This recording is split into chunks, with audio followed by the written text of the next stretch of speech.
الحمد لله نحمده ونستعينه ونستغفره ونؤمن به ونتوكل عليه ونعوذ بالله من شرور أنفسنا ومن سيئات أعمالنا من يهده الله فلا مضل له ومن يضلل فلا هادي له ونشهد أن سيدنا وسندنا ونبينا ومولانا محمد عبده ورسوله صلى الله عليه وعلى آله وبارك وسلم.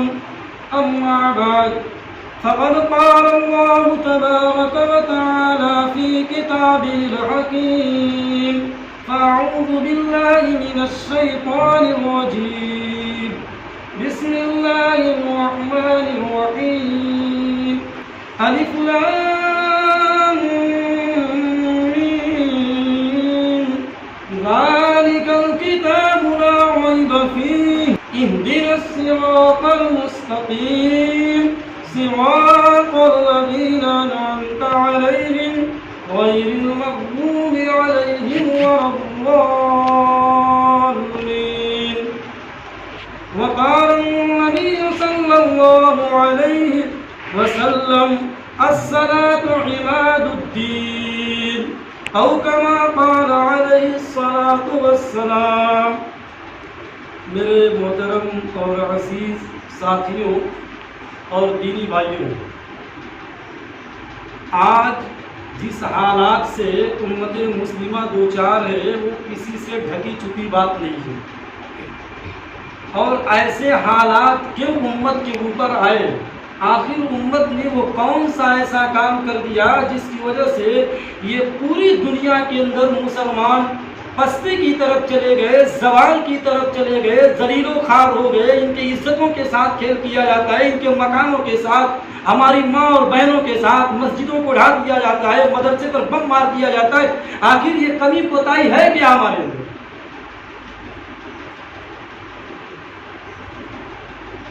سب سے بڑی کمی اور کوتاہی یہ ہے کہ اللہ کا سب سے بڑا جو فریضہ نماز ہے، پوری دنیا اور عالمی پیمانے پر مسلمان اس سے غافل ہے. اور جو لوگ پڑھتے ہیں، ہم لوگ پڑھتے ہیں تو ہم سمجھتے ہیں کہ بہت بڑا ہم نے کوئی احسان کر دیا نماز پڑھ کے، اور وہ نماز بھی ایسی ہے کہ اگر واقعی اگر اس نماز کو جس طریقے پر اللہ چاہتے ہیں اس جیسی اگر بنانی پڑ جائے تو ہم سمجھتے ہیں کہ اللہ ہماری نمازوں کو قبول کرنے وہ اس کا احسان ہے. ہماری نمازیں اس قابل نہیں ہے کہ وہ قبول ہو جائیں. کیوں؟ فَوَيْلٌ لِّلْمُصَلِّينَ، بڑی خرابی ہے نماز پڑھنے والوں کے لیے، ہلاکت اور تباہی و بربادی ہے نماز پڑھنے والوں کے لیے. یہ قرآن کہتا ہے. یہ کیسے نمازی ہیں؟ تو کہا کہ وہ ایسے نمازی ہیں جو نمازوں کو بھلا دیتے ہیں. اور نماز حدیث کے اندر آتا ہے کہ بد دعا دیتی ہوئی آسمان کی طرف جاتی ہے. کون وہ نماز ہے جو بد دعائیں دیتی ہوئی جاتی ہیں؟ وہ نماز وہ ہے جس کو ہم بے ڈھنگی نماز پڑھتے ہیں، بے طریقے سے نماز پڑھتے ہیں، رکوع اور سجود کے اندر خشوع اور خضوع، اطمینان اور سکون کو چھوڑ بیٹھے ہیں. اگر کوئی رکوع سے اٹھتا ہے اور ابھی ایسے سیدھا ہو رہا تھا، مکمل سیدھا نہیں ہوا، سجدے میں چلا گیا، اس کی نماز نہیں ہو سکتی. اس کا ایک ایسا چیز یعنی سکون سے کھڑا ہونا واجب چھوٹ گیا، وہ قطعی اس کی نماز نہیں ہو سکتی. اور جان بوجھ کر واجب چھوڑیں گے تو نماز تو سجدے سہو سے بھی صحیح نہیں ہو سکتی. آج کیسی نماز پڑھتے ہیں؟ اللہ کے رسول نے کہا اے میرے صحابہ ویسے نماز پڑھو جیسے مجھ کو پڑھتے ہوئے دیکھتے ہو. کیا پوری زندگی میں کوئی مائی کا نام ایک روایت تاریخ سے کوئی ایک قصہ واقعہ ایسا نقل کر سکتا ہے کہ رسول خدا صلی اللہ علیہ وسلم نے ننگے سر نماز پڑھی ہو، مارکیٹوں میں ننگے سر گئے ہو، بیت الخلا میں ننگے سر گئے ہو، کوئی مائی کا نام ہو تو لا کر ایک روایت ایسی پیش کر دے؟ پوری زندگی میں رسول اللہ کو کبھی کسی نے مارکیٹ میں، مسجدوں کو چھوڑ دو گلیوں میں، کبھی ننگے سر دیکھا؟ آج مسلمان کہتا ہے بغیر ٹوپی کے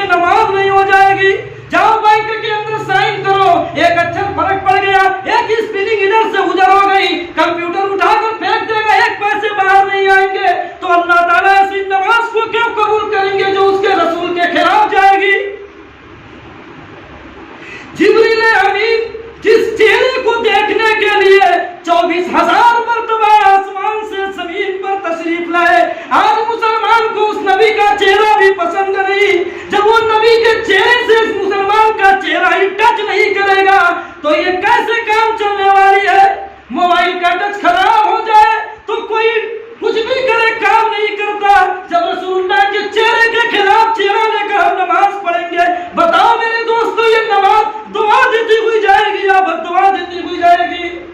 ये नमाज जो रसूलुल्लाह और सहाबा के खिलाफ कुरान की आयत जैसा चाहती उसके खिलाफ हम मस्जिद में आएंगे, ये मस्जिद दुआ देगी या बददुआ देगी? चाहे किसी यूनिवर्सिटी के अंदर, किसी कॉलेज के अंदर, किसी कोर्ट और कचहरी के अंदर जो उसका रूल है उसको फॉलो मत करो, नो एंट्री गेट आउट, वहीं से वापस कर दिया जाएगा। बस ये अल्लाह का घर ऐसा आ गया जिसको जैसे समझ में आए चला है। ये हमने मस्जिद के साथ खेल किया, अल्लाह के घर के साथ खेल किया, अपने दीन के साथ खेल किया, नमाजों के साथ खेल किया। बताइए तो सही, कभी हमने गौर भी किया? पढ़ते हैं नमाज में इहदिनस सिरातल मुस्तकीम, ऐ अल्लाह हमको सीधे रास्ते पर चला, ऐ अल्लाह हमको सीधे रास्ते पर चला। कभी गौर भी किया कि ये सीधा रास्ता कौन है और हम किस रास्ते पर जा रहे हैं? पूरी जिंदगी गुजर गई नमाज पढ़ते पढ़ते और हर रकात में सूरह फातिहा पढ़ते पढ़ते, मगर आज तक हमने इस पर गौर ही नहीं किया। ये सीधा रास्ता किसका है? कान अंत अलैहिम, जिनके ऊपर इनाम किया गया, यही ऐसे लोग हैं जो सीधे रास्ते पर हैं, तो जिनके ऊपर इनाम किया गया रज़ियल्लाहु ताला, वो सहाबा किराम की जमात है जिसके लिए अल्लाह ने ऐलान कर दिया जन्नत उनके नाम अलाट हो चुकी है। कोई माई का लाल अगर सहाबा के ऊपर उंगली उठाए तो वो अपने ईमान की खैर बनाए, उसका ठिकाना जहन्नम हो जाएगा। उनके तौर तरीके पर चलो, वैसा सहाबा जैसा ईमान मतलूब है। कामिनन नबिय्यीन, वो सीधे रास्ते पर नबियों की जमात चली जो दुनिया की तरफ निगाह उठाकर देखते जरूर थे, मगर दुनिया की अजमत उनके कुलूब के अंदर नहीं थी, उनके दिलों के अंदर नहीं थी। मिनन नबिय्यीन वस्सिद्दीकीन, और जिनके ऊपर इनाम किया गया वो सिद्दीकीन की जमात है, सच्चों की जमात है। आज झूठ और फराड हम करते हैं और नमाज भी पढ़ते हैं और बहुत नेक और दीनदार बनते हैं। अल्लाह कहते हैं कि नहीं, कल क़यामत का दिन होगा, अदालत में पेशी होगी, गवाही मांगी जाएगी। जब तुम कहोगे अल्लाह तुझसे मोहब्बत थी, अल्लाह कहेंगे फत्तबिऊनी इन कुंतुम तुहिब्बूनल्लाह फत्तबिऊनी। ऐ नबी आप इनसे कह दीजिए अगर इनका ये दावा है कि हम अल्लाह से मोहब्बत करते हैं, फत्तबिऊनी, तो इस नबी के तरीके पर चलो, इसकी इत्तिबा करो, सिद्दीकीन की इत्तिबा करो, ये सच्चे लोग हैं। उसके बाद फरमाया, उसके बाद कहा मिनन नबिय्यीन वस्सिद्दीकीन वश्शुहदा, और ये शहीद है। आज हम कोर्ट का दरवाजा खटखटाते हैं, करोड़ों करोड़ रुपया बाबरी मस्जिद के लिए बढ़ा दिया गया, क्या वो मस्जिद हाथ आ गई? क्यों? हम अपने ऊपर तकलीफ लेना नहीं चाहते। अल्लाह कहते हैं जहां जरूरत पड़ जाए, दिन मिटने लगे, मस्जिदों को ढाया जाए। ऐ मुसलमानों, तुम खामोश मत बैठे रहो, तुम अपनी जान की बाजी लगा दो, माल की जरूरत पड़े माल की बाजी लगा दो, मगर आज ना हम पैसे अल्लाह के नाम पर खर्च करना जानते हैं। अल्लाह से करोड़ मांगेंगे, देना पड़ेगा, 2-4 रुपया देंगे अल्लाह के रास्ते में, कैसे काम चलेगा? ये उंगली हमने कटाई कभी अल्लाह के रास्ते में, खून हमारा कभी बहा अल्लाह के रास्ते में, पसीने हमने बहाए अल्लाह के रास्ते में। हम सहाबा किराम ने क्या किया? किस सहाबा को उठाओ, तारीख का मुताला करो। हजरत उमर रज़ियल्लाहु अन्हु नमाज पढ़ा रहे